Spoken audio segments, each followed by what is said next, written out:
Imperialism is a forced takeover of one country by another for political, economic, and/or social gain.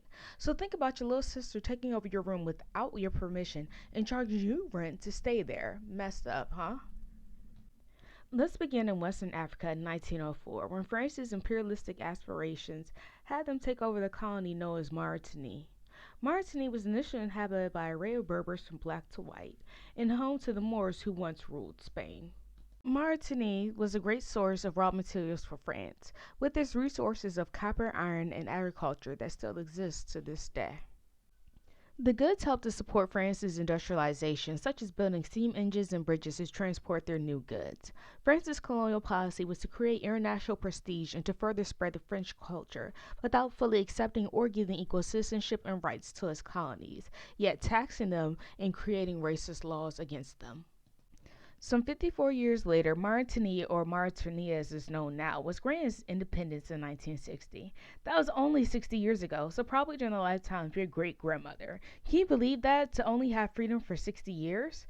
Something severely lacking in France's colonial policy was the empathy for the political, social, and economic development of its colonies.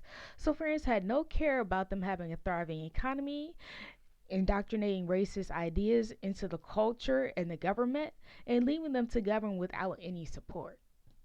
Today, Mauritania still relies on its iron, copper, and agriculture. It has no discovered reserve of oil, which will only help to improve the economy of the country.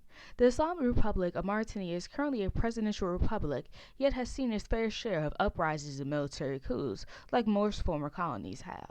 The country's social structure is based strongly along racial lines and a hierarchical caste system within them. Based on all the information, no. Clearly, no. Imperialism was far from a good thing for the later development of Mauritania. To be one of the poorest countries in the world, could you imagine? The average salary of a person in Mauritania is $2,221 a year. That's living off of $6 a day. That's possibly two sandwiches at McDonald's, and don't even think about a drink. The internet, smartphones, Twitter, things like that.